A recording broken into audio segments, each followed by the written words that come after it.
আসসালামু আলাইকুম প্রিয় ভাইয়েরা, আশা করি সকলে ভালো আছেন, সুস্থ আছেন।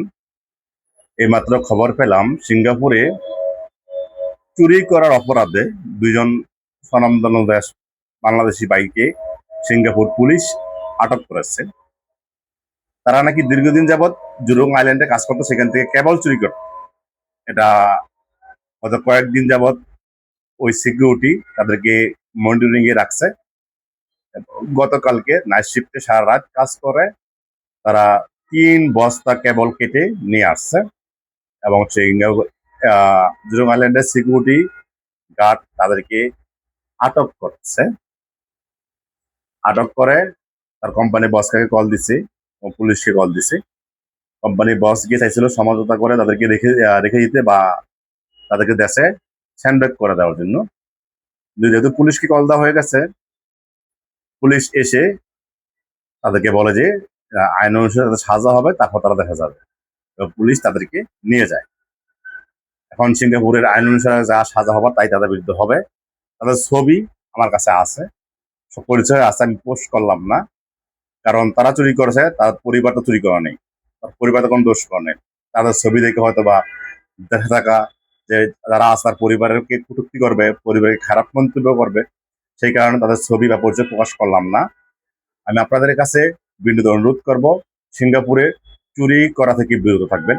আপনি 10 দিন চুরি করলে একদিন ধরা পড়বেনি। আর সিঙ্গাপুরে অপরাধ করে কেউ ছাড় পায় না, পার পায় না। সে আজ না হয় কাল পুলিশের হাতে আটক হবেই বা সিকিউরিটি চোখে পড়বেই, কারণ তাদের চোখ ফাঁকি দেওয়া সম্ভব হয় না। কারণ সিঙ্গাপুরে প্রতিটা জায়গায়, প্রতিটা ক্ষেত্রে সিসিটিভি ক্যামেরা দ্বারা মনিটরিং করা হয়। আপনি ভাবতেছেন আপনি চুরি করে পার পেয়ে গেছেন, আপনি খুশি, মহা খুশি, আপনি বিজয়ী। এই বিজয় বেশিক্ষণ থাকবে না, আপনি আজ নয় কাল ধরা পড়বেনই।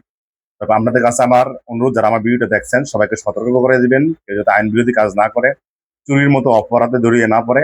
এতে তার পরিবার বিপদে পড়বে, সেও বিপদে পড়বে, সিঙ্গাপুরে আজীবনের জন্য ব্যান হয়ে যাবে। চুরি করে কয় টাকার পাবে, কিন্তু আজ নয় কাল ধরা পড়লে তার ভবিষ্যৎ, তার কেরিয়ার সব ধ্বংস হয়ে যাবে। তাই আপনাদের মাধ্যমে, আমার এই ভিডিওর মাধ্যমে আমি আপনাদের সাথে বিশেষভাবে অনুরোধ করতে চাই, হাতে ধরে পায়ে ধরে অনুরোধ করতে চাই, যারা এই ধরনের অভ্যাস আছে, চুরি করার অভ্যাস আছে, এখনই ছেড়ে দিন। এবং যারা এই ধরনের কাজ করে সবাইকে সতর্ক করে দিন যে সিঙ্গাপুরে পুলিশ ধরলে সিঙ্গাপুরে আইন অনুসারে সাজা হবে।